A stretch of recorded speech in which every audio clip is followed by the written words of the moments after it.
This is the Courier 13 podcast with Winter Andrews, a weekly think tank for in-depth conversations among rising filmmakers. My goal with this show is to showcase the innovative talent and ideas that Hollywood hasn't discovered yet.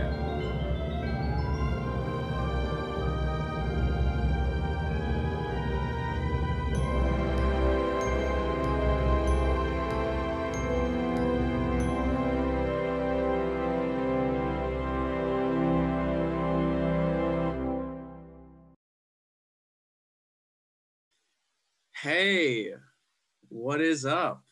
How are you, my friend? I am good. How are you? I'm doing really well. I'll be honest with you. When I initially thought of creating a show like this, you were in mind as one of my first guests.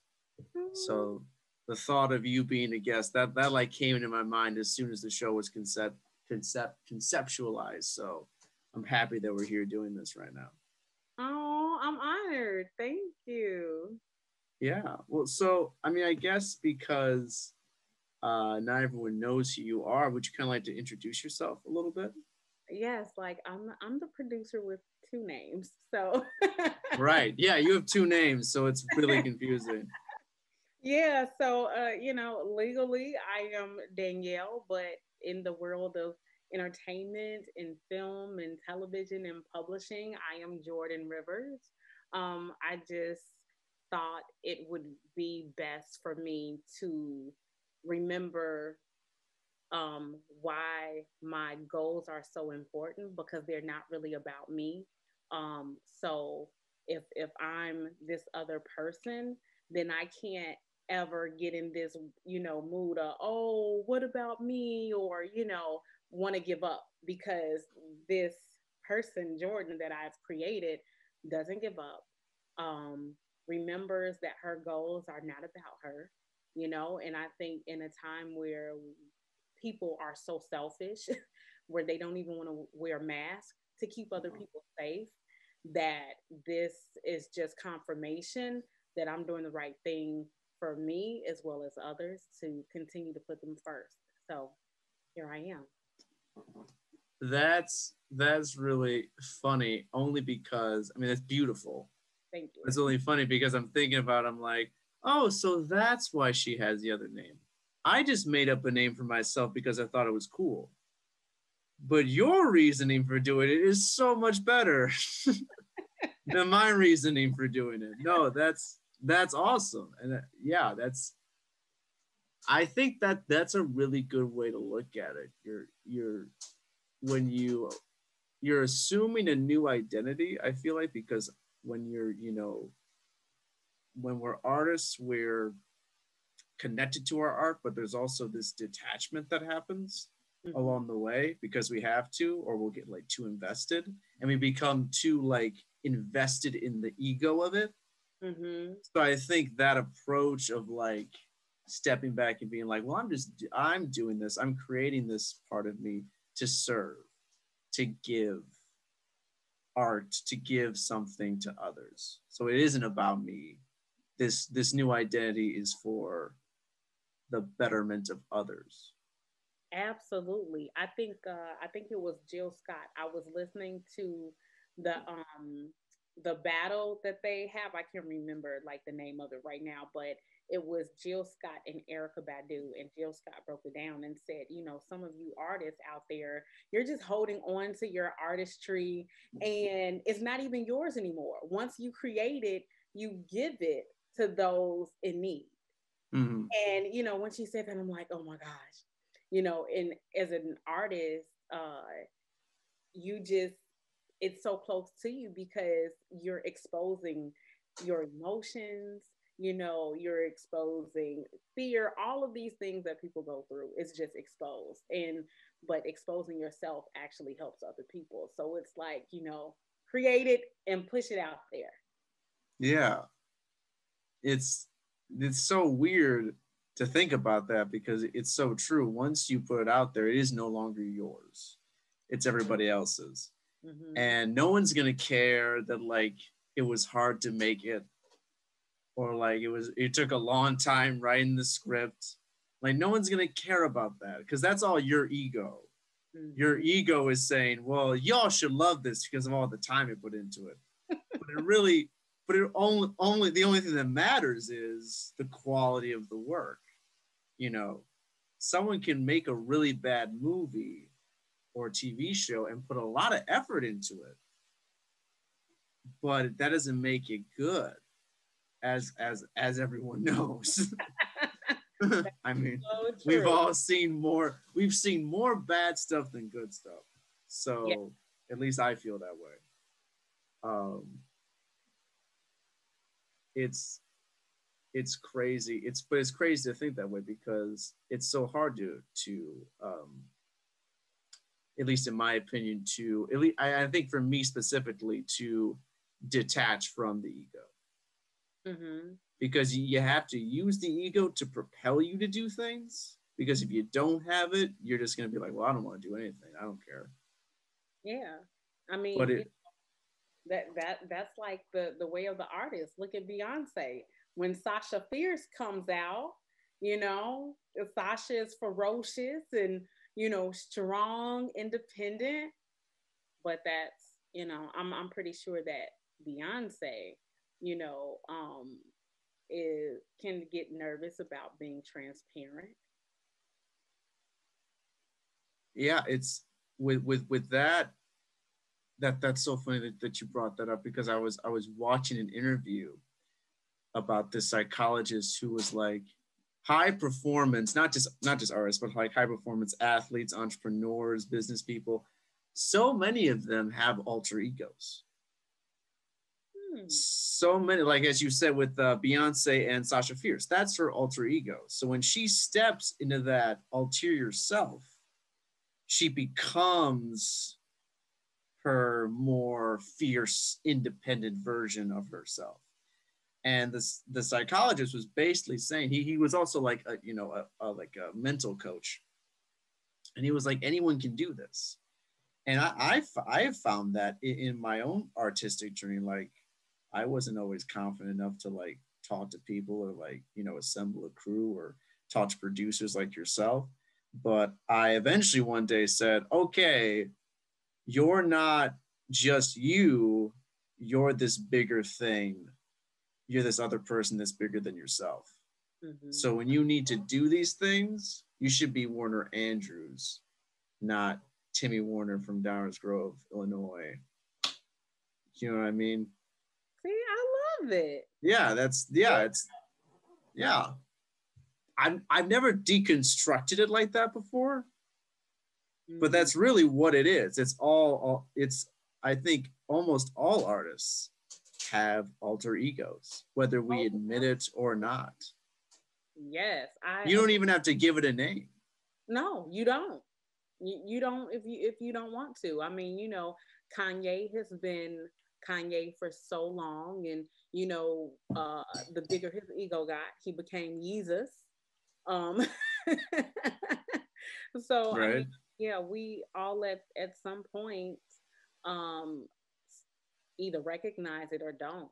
And I think the people who recognize it names it because it's like, oh, I wouldn't normally be this way, or where did this come from? So yeah, it's just besides artists in general, we create. So whether it's films, whatever, we see all of these characters in our head. So at some point, we're not ourselves anyway. Right. No, you can't be. You almost have to be another human being.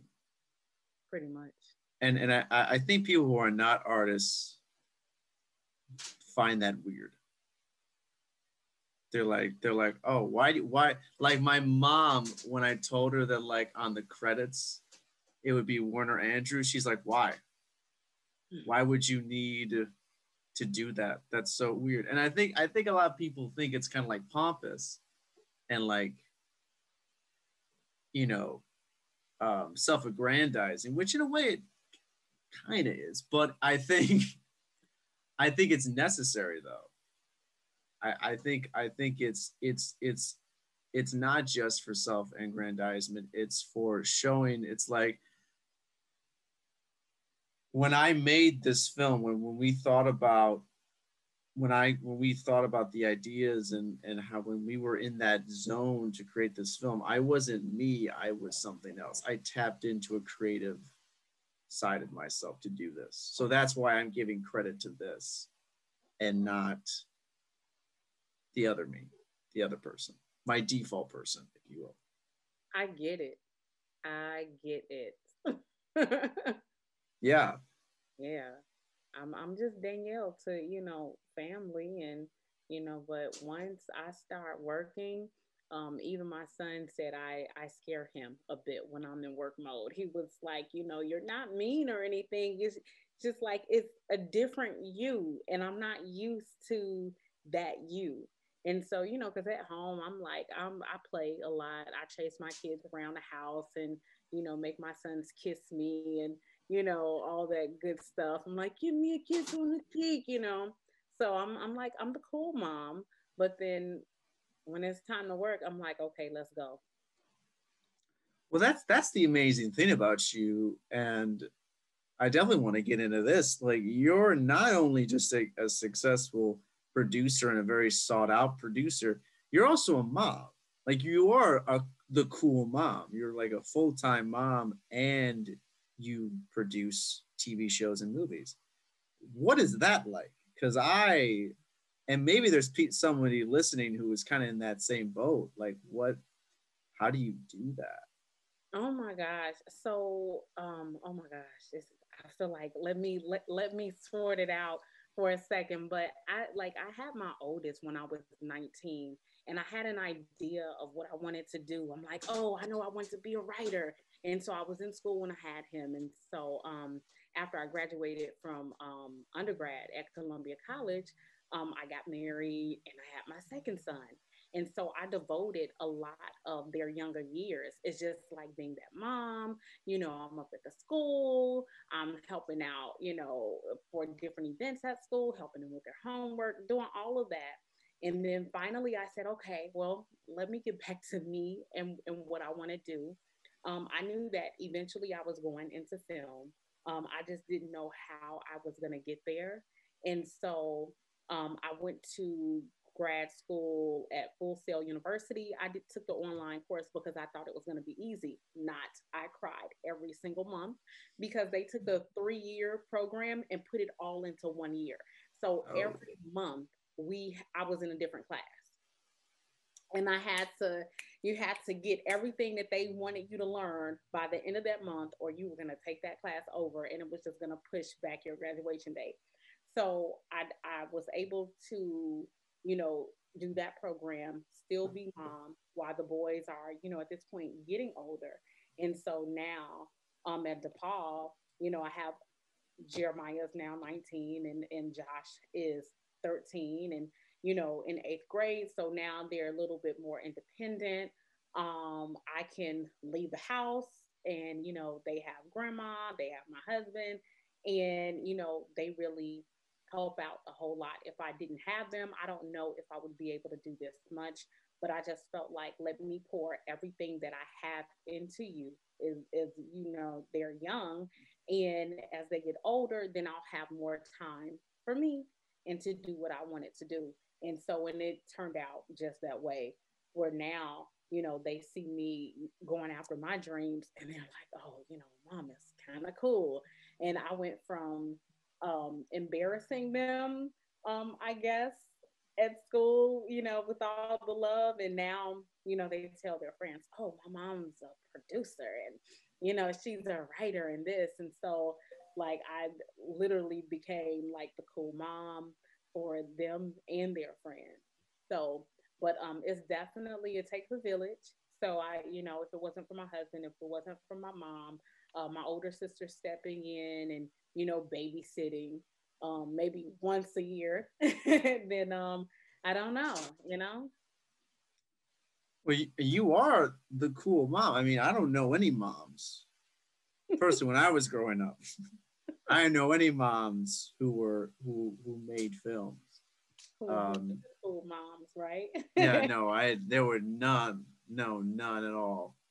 Um, what I mean, it's it's so weird because it's you're so inspirational and honestly you've done so many different types of projects. Um, I mean, considering the project that we met on. Yeah. Oh Yeah, boy. remember that one? Oh boy, do I remember it. Yes, It taught us so much. yes. And well, and we met so many great. I mean, I'm speaking for myself. That's where we met, and then I think Jasmine was on that set. Oh yeah. Anne was on that set at least for a little while as the DP, and I just remember us bonding over our misery being there. Like how Oh things were yeah. so crazy. It was. And I think too that's where like the true relationship started, because you tend to gravitate towards the people that make sense in crazy situations and you're like, "Oh, you're like me." All right, the But people who I, the people who identify, oh, this isn't right. This is weird. This shouldn't be happening this way. Yeah. yeah, that's how Jasmine and I got close. We I actually was like part producer but part set design, and the more we start talking, I'm like, okay, we can do this. And then it's like, oh, we're really good together, like we work great together. And that's kind of like how that relationship formed. And so when I was asked to produce for other projects, I said, hey, you mind being first AD? She's like, no, that'll give me the opportunity to learn the ropes. And and that's how we kind of gelled. And then like people from that first production would just reach out to me and say, hey, well, you want to produce, and that's how you and I start working together even more. True. Well, that's the thing about you. When I mean, I think it's a good lesson. Like once you find those people who are dependable and really good at what they do, always reach out to those people. Like make those people your people because you are an excellent networker Oh my and God. you are like the quintessential like middleman hookup. Like you hook people up. Like I was even talking with my conversation with Rowan. I was like, when I met Danielle, the world opened up. Like I met different types of artists. I met different people. I could sort of in my mind sort of create a crew and find those people that I needed because you hooked me up. And sometimes it's like just meeting that one person who has those connections and you vibe with and there's like just a good relationship between you guys. Mm-hmm. That really that can be a game changer. So Oh, I guess I have to ask you how how do you network? Like how I mean for someone and obviously I mean I think everyone in who's an independent filmmaker knows in a way how to network, but I mean how do you cultivate relationships? Like what do you think the key is to cultivating those relationships with other artists? oh my gosh. For me, honesty, trust, getting to truly know the person. And when I think about film, like we look at the producers and the relationships that they have with the directors. And I want to be able to know the director so well that if something happens, I can be able to make a decision for that director if they're not there, that they would automatically understand and have done if they were there. And Mm-hmm. so you can't make those kind of decisions if you don't know that person. So it's just like, whether it's talking to someone in class, just kind of seeing where they are, and like really getting to know someone, because we can get to know someone and then decide, oh yeah, we won't work together. I don't like the way they talk to people, and I've had that situation so many times with men, with women, and I'm like, no, they're not really nice, and and I'm nice, and so I'm like, I want to if I needed to connect a friend to someone else, I want to look good. So I'm going to connect them to people who are more like-minded and like, Mm-hmm. oh, so I mean, it's just really getting to know people and matching like your vibe. So like everyone I'm connected to, they all have great personalities. And so I'm like, it just, for me, it fits. So it's really that simple. Just find people who are not assholes, Pretty who much. are who are also good at what they do. Absolutely. Yeah. I mean that's the best way. And film, like, literally, if we think about it, everything is a collaborative effort. You cannot do anything on your own. Like, you can't even learn how to read on your own because you need someone to let you know when you sound out the letter wrong or the word wrong.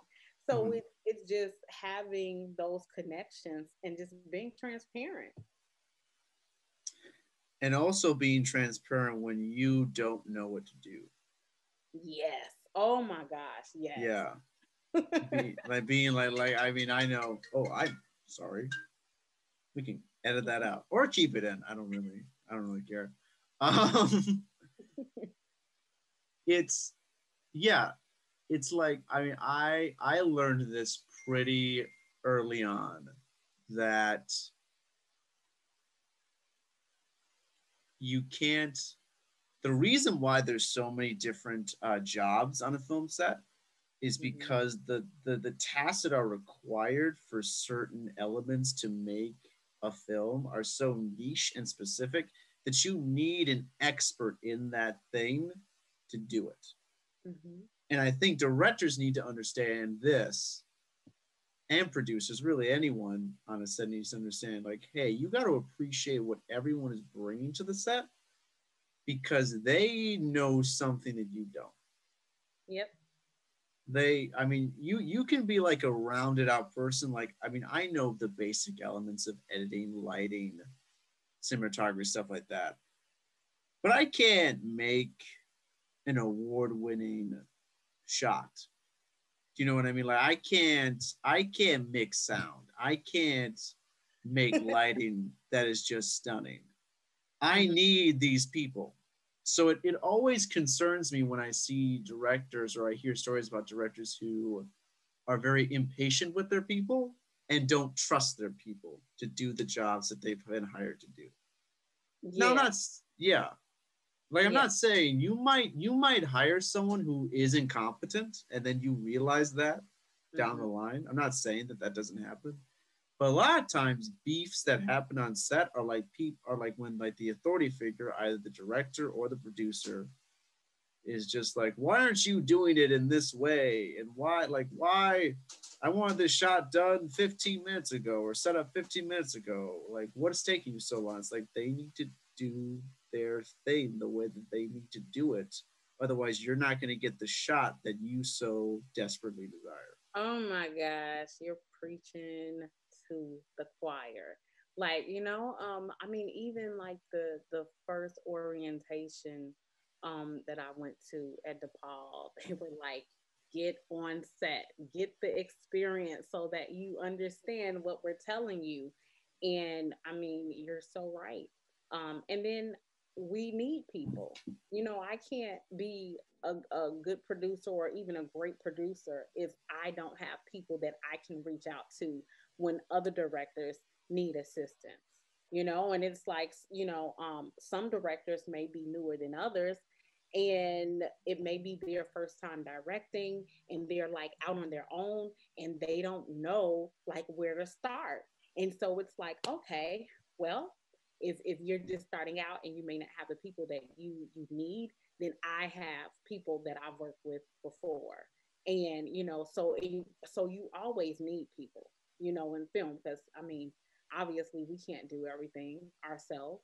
And so it's just, that makes my job so much easier because I have people that I can depend on, that I try my best to treat everyone like 1,000% like celebrity. You know what I'm saying? Like learning them, their desires, when we're on set, and seeing how I can help them grow in any way. Because I mean, I look as a producer, I look at it like in a deeper producer mode. And I don't know if it's like a mom thing, but you have these people, and I don't want to be the only one to grow. I want everyone to grow. And so it's like, okay, what do you really want to do? Okay, this is what you're doing now. But if I'm on another project, then I can get you in this position. And so, and it's like, oh my gosh. And you just push them out into the world, and they do, these great things. And if there's something that I need, because I know I've done everything that I could to help, like everyone that I've worked with on set, then I get a favor if I need it. Because I mean, at the end of the day, we all want something. We want to create our own definition of success. And so everyone's success may look different from others. So I'm like, I want to be a successful producer. Don't know what that really looks like, unless I'm like watching Lovecraft Country or anything that Shonda Rhimes puts out. So it's like, well, to get to that status, I'm going to have to grow, and I'm going to have to help other people grow, because it can be an opportunity that they have where they can reach back to me. Mhm. And it's all on collab and knowing your people. That was a really good lesson to anyone who's listening. Um, I think that's what makes you unique. You have that motherly aspect of you. So I don't think the majority of producers do what you do, and like the extent in which you help people beyond just an individual project. Because and I think that's why people gravitate towards you, because they know you're not just in it for the one off. You're in it to genuinely create a relationship with people. Do you know what I mean? And I think that's probably one of the biggest, most important quality of any producer is like you are someone who people want to create a relationship with, because you're the person who's got to make all those call-ins and ask for those favors and get all these resources for whatever project. So you need to be able to have a ton of people that you can go to and be like, hey, I know I helped you out this one time. I really need to call in a favor. And they're going to be happy to do it because they're like, oh, yeah, no, you did this for me. You got me on this project that I really wanted to get on. I will totally help you in this, like getting this prop or this vehicle or what have you. Um, Yeah, I've created great relationships like that. Ro is definitely someone who yeah. I don't even think that I physically met Ro. I'd produced a music video. And so, but Ro was like the set design, and I was like, oh my gosh, amazing. They're amazing, right? And so another producer friend called me and said, hey, I need somebody who does set design. I'm like, hey, I'll send you Rose info, let them know that I sent you. And so then I didn't hear anything. I heard that the project did, very well. So I was really happy about that. And so then I met someone who had like worked with Ro on that set. And so they said, wait, you're the person who told the producer about this person. They got him on a set. And I think they won an award for that project. And so at that point, I'm like, oh my gosh, that's amazing. So I put like Ro on the top list. I'm like, so whatever they do, they have to get more work. And so that's how Ro and I ended up on the climb with you. And but we didn't really realize how close we were, the whole 6 degrees of separation kind of thing. And so like Ro didn't know that I referred them out to, to do that project. And then they were like, wait a minute.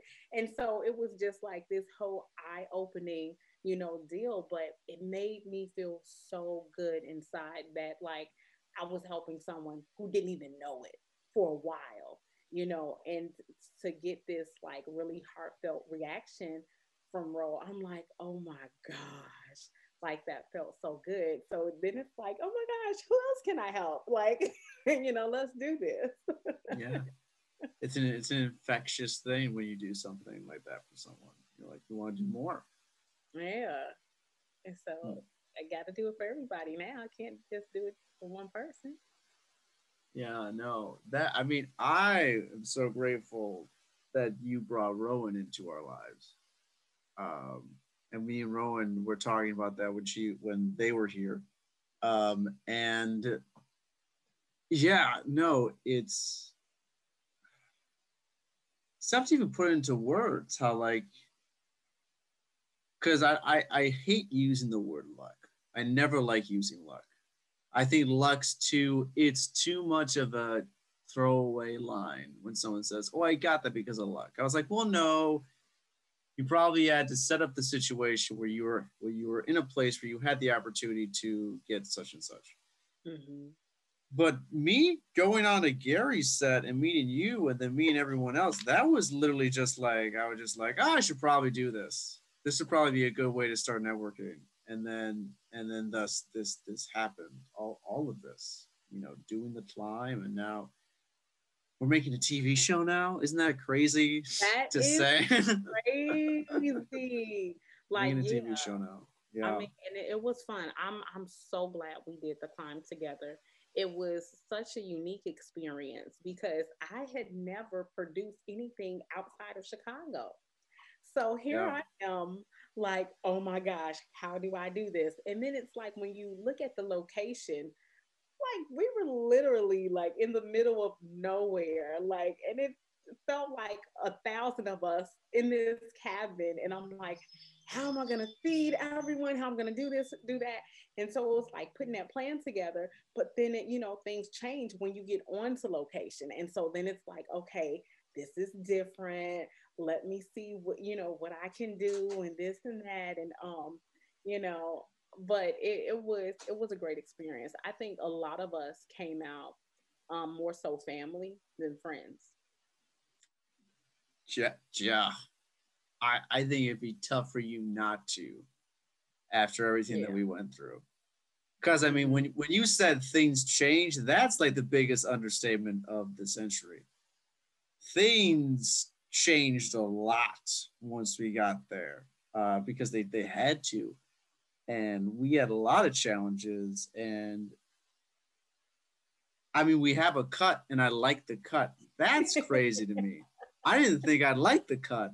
Now we have a cut. I like the cut, and just remembering all the we changed locations like literally 5 minutes before we had to start shooting the scene. Like I remember, oh, the dreaded swamp scene. Yes. We had one location. I mean, this scene took place at night in the middle of winter in northern Michigan. Just to And give context. I was nervous for Oh, you were every. livid. You were livid at me and Jimmy, the co-director. You were livid at us because we had to take the crew and all this heavy equipment like lights and camera and shit down a hill, a very steep hill. Everyone was willing to do it because they're like, well, we're gonna get this scene. Like we're here. We've driven 7 hours to get here. We gotta do this. Well, not But everyone, and that's a secret. There oh, there were a couple people who came to me in mm, were in fear, and I'm like, what?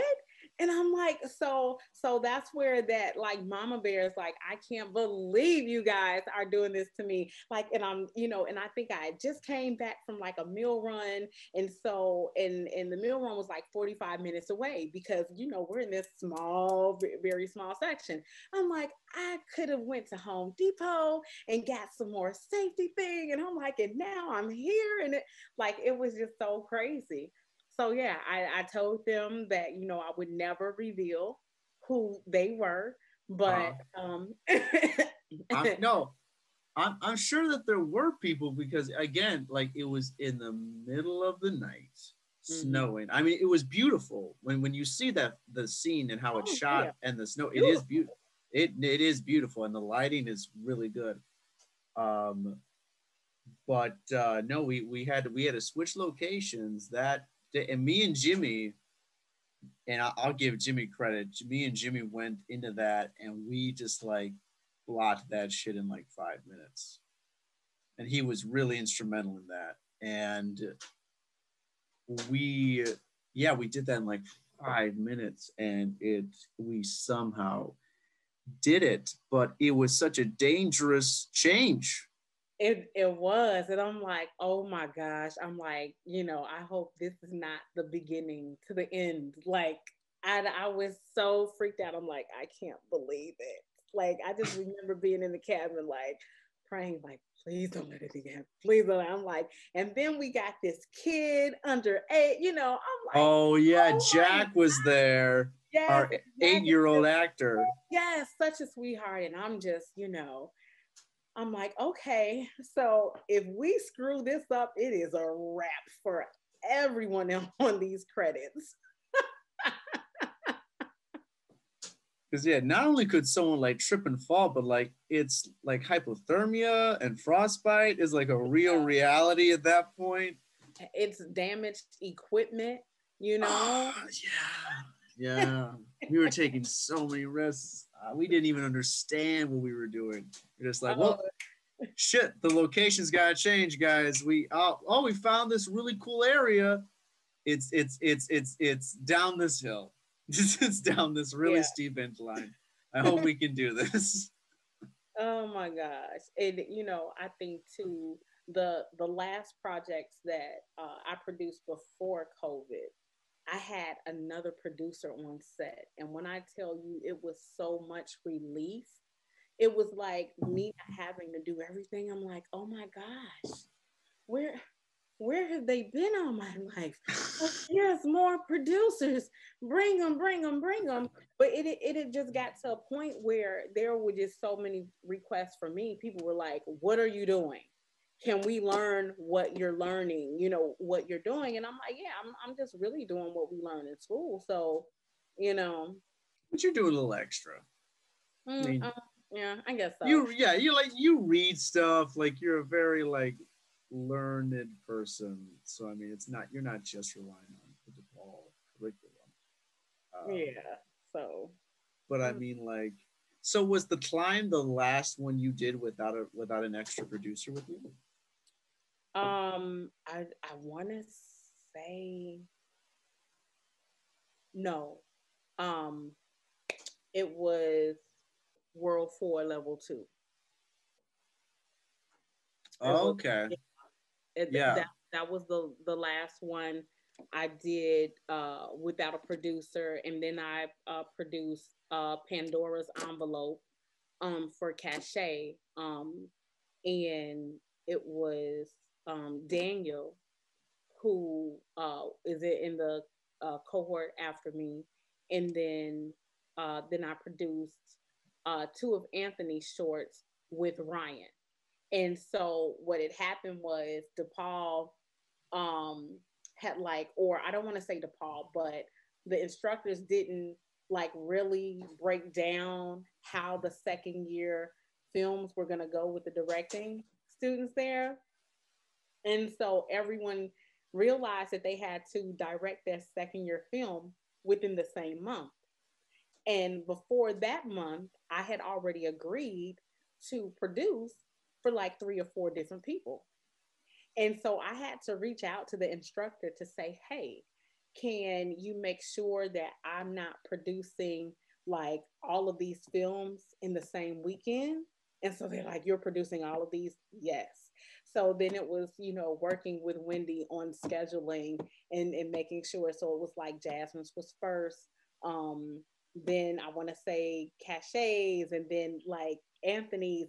So it was that month. I'll never forget it because it was February of last year, and I did not celebrate my 14th wedding anniversary because I was on set for Wow. Jasmine.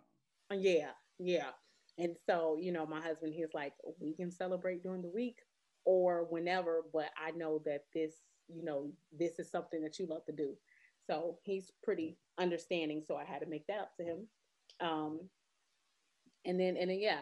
And so once I start getting like more producers on set, I'm like, oh man, I love this right here. Like this is perfect. And so now, like I want to be around more producers because they can teach me something too, so and that's the thing. I don't want to ever be like in a or living like I know everything, because I don't. So I'm willing to learn from other people, whether they're younger than me, older than me, same age, it doesn't matter. And regardless of the positions that they may be in. Right. Because the thing about you, you always are doing something. You always have, because you're a producer, so you can hop on to new projects pretty quickly. That's kind of one of the blessings of being a producer. Um, how One thing that I'm interested in learning from your process, how do you identify talent that you want to work with? Like, say, whether it is me and Jimmy on the climb or with Niobe, like, how do you identify either directors or just projects themselves? And you're like, oh, I want to do this. I want to invest myself. Well, first I have to like the person or the people. That that's the first thing. And then the second, I'm like, well, is this a good story? Like what can we truly do with this story? You know, and why would I produce this? Like, what would be my reason? Because I have to be able to care about it just as much as the director.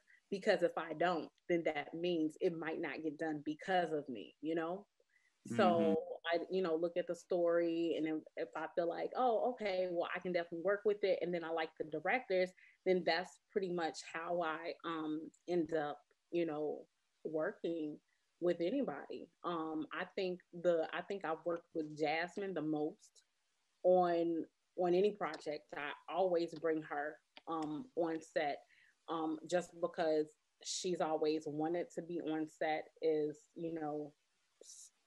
doing anything, because it helps her be a better director.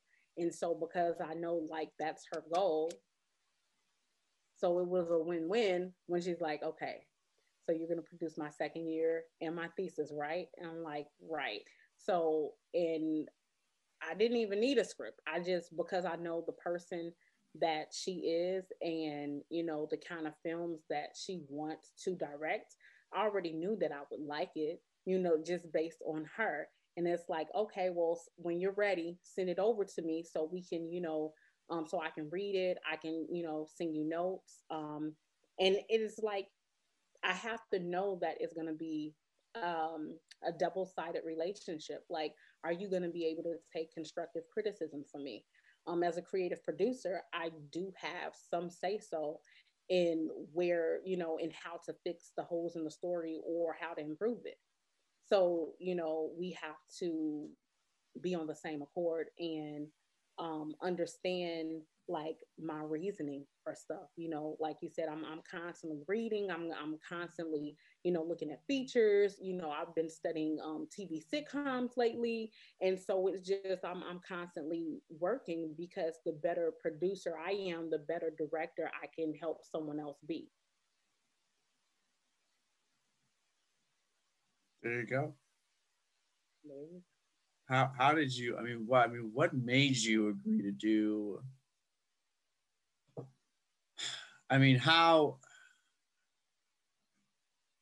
What made you agree to do? Because before, have you ever done a TV show? Have you ever done a miniseries? Produced a miniseries before?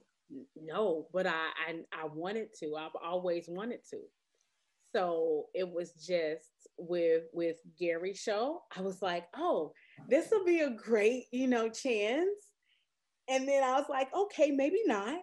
And then when you came along after the climb, I was like, but I don't even think, was it a TV show when you first started? Yeah. Well, yeah. Niobe, the miniseries, the web series, the sci-fi show that we're working on.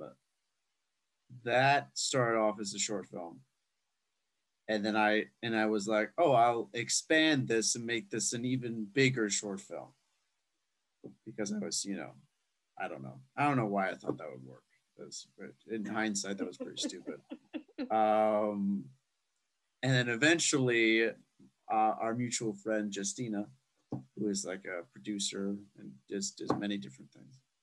Um, she was like, "You should make this into a series. Like you, like clearly in this short film, there is a beginning, middle, and end. You should make this at least 3 episodes."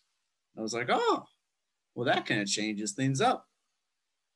It changes things up a lot." Yeah. And then a lot, and then there was 3, and then it became 4, and then it became 6, and then 7. Then I was like, "Yo, I gotta do a big finale for it," because at that point I was like, it kind of just took on a mind of its own and became something that I didn't expect it to be. Mm-hmm. And my only thing was like, trying to convince you to come on board was important to me because I was like, well, we already have done a very ambitious project. The climb was for us was pretty ambitious. It was a Mm-hmm. far out location. We really threw everything that we could at this. Now I'm asking you to do 7 20 to 30-minute episodes. So I guess my question is, and I'm doing this just because I just personally want to know, why did you say yes to that? Well, I don't think I knew what I was getting myself into, but I knew that I just like you as a person, and I'm like, oh well, and I'm always honored when people, think of me to be someone to produce their baby, and literally it is a baby. You have this idea, so now you're asking me because you trust that I would be able to get the job done. And so again, it's personality. And then I'm like, you weren't bad with the climb at all. So let's see, what else you have to offer. It was in a different genre than what I've, been used to producing. So, and I kind of like, I want to grow, expand, see what I like more than the other, in that sense. And so I said, oh well, this is something that I can do, and let's just see what happens and where it goes. And so here we are. Yeah. Here we Yeah. It was really interesting to hear you talk about giving notes because you gave me a lot of notes because it was like because I was writing Niobe, at least, making it into its current version for like 6 months. That was like a 6-month journey. Like that took forever. are. So Mm-hmm. you were constantly giving me like notes in between, and so were other people. But like your notes were just very, kind of anchored the story. Like you're like, okay, like what is this about? Like what's going on with this character? And it made me, and I think that's good. That's a good like kind of note for a producer to give a writer director. Like you were basically asking me to try to remember what was the point of it all. Like what was the point of these characters? What's the point of even having these characters act in certain ways? Like what was the point of Diana's character? We talked about Diana's character a lot, how she was going to fit into it. And I think that's great when you are creative and you have a creative producer who's going to engage on you with that on that level and is really going to take ownership in assessing where the story's at. Yeah. I mean, and besides, I just character and plot are the two, prominent things that drive the story. It creates the fan base, it creates the suspense, it creates the viewers wanting to come back to see what happens next. So that's like really, what I focus on. So it's just like it's a win-win situation. Yeah, I yeah, no, you have such a good way of coming at it. Like you understand how to talk with, because I would say obviously we get along, but obviously our personalities are not identical. So it's like a producer has to work with multiple personalities and get the best Mm-hmm. out of them, and you do that very well. Oh, thank you. Thank you. No, no problem. No problem. I'm just showering you with compliments like this I entire show. know. It's like, oh No. my gosh. Well, I think people can learn a lot from this. I think it's easy to get good nuggets of information out of you. You know what I mean? Yeah. It's very easy. Um, Kind of a funny question I have to ask you. Well, it's a kind of a funny anecdote. My girlfriend and I were talking, and she asked me, "What does a producer do?" She's because she's not in film. She doesn't. So when we started dating, she was like, "Oh, you're a writer director. That's cool. What are all these things?" And she asked me, "What is a producer?" And the way I described it was the producer's like the boss. Do you think that's an I have two questions for you. Do you think that is an accurate description? And what do you think a producer is? Like if you just had to define what a producer is. The producer is the person that takes care of the baby, of the director's baby or writer, and brings it to life. And so that means, when it's a newborn, you have to teach it to I don't know, you're not really teaching it, but you're feeding it, you're changing the diaper. And so that's when you're in development, and you're getting notes on this baby, and then you start to create the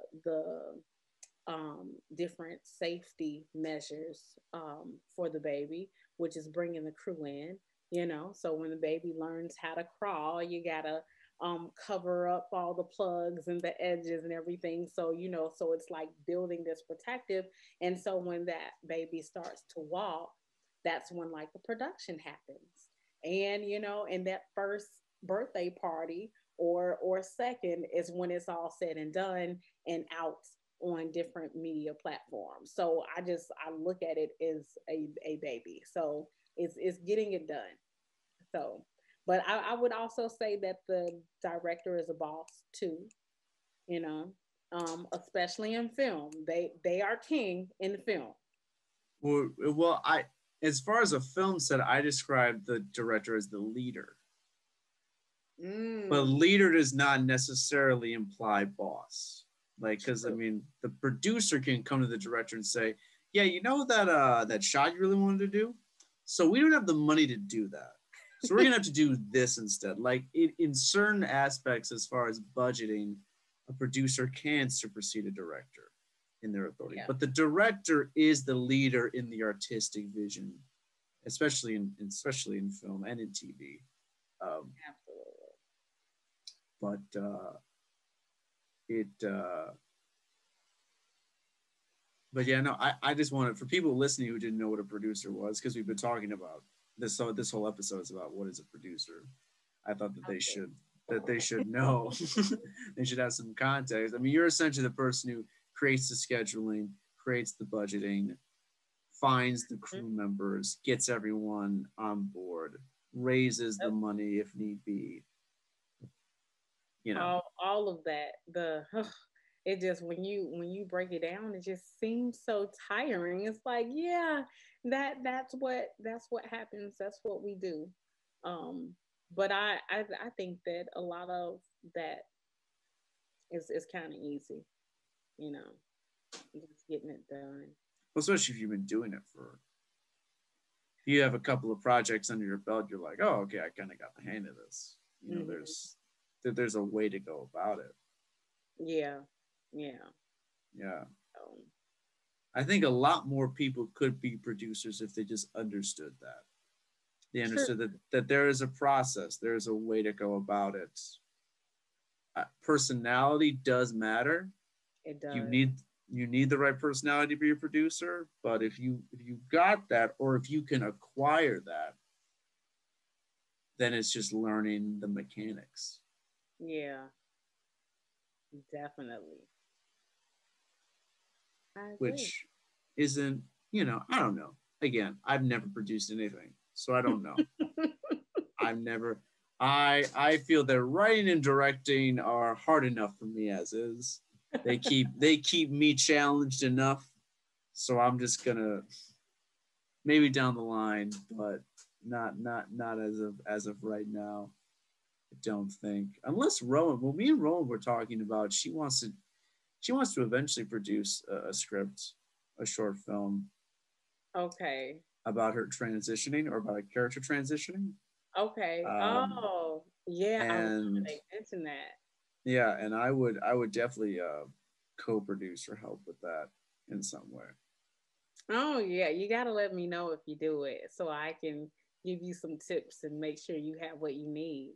Oh no, you are the if I'm producing something, you are the first person I'm going to and say, teach me how to do this. What do you do? Where do you start?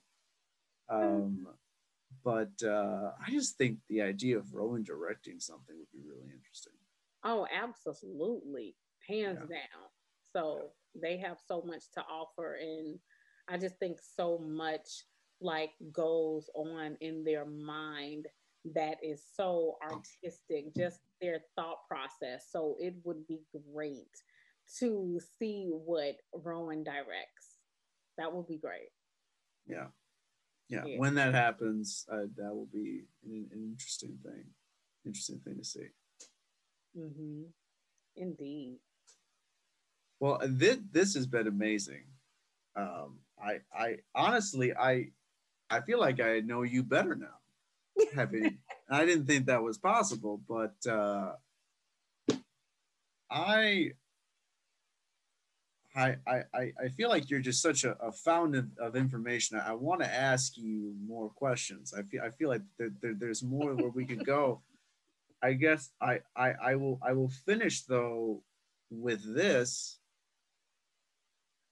Why do you do this? Oh. Well, why do you like why? I mean, because we all know, and we were just talking about the climb. How crazy that was. Mm-hmm. Um, and I have my reasons for doing what we do because I think a lot of people believe that film production, like being on a film set, is this glamorous thing, which it is, but not in the way that you expect it to be. Yeah. It's very hard work, a lot of mental work, and for others, a lot of physical work, moving stuff around. It's not a cakewalk, but and so some people that you sometimes you have to ask yourself like, man, why am I doing this? And I have my reasons, but I'd love to hear your reasons. Oh wow. Um, well, when I started the program, I said I want to do all of the hardest projects. I want to produce them. Because that's gonna make me like a great producer by the time I get out of here. But I originally came in wanting to produce um, for more black content for kids and teens and families because I grew up in this era where all we had was like Saved by the Bell. Like it was very few um like family shows geared towards black kids. And so, you had Sister, you had Moesha, and that was kind of it. You had Lisa Turtle on Saved by the Bell, and so, but I'm like, but where are we? Like little kids of various ethnicities need to see themselves too as heroes, and who creates that for them? The producers. and Yeah, and so here I am. I'm like, I am definitely going to move forward producing more content for families and for kids who are black or indigenous people of color.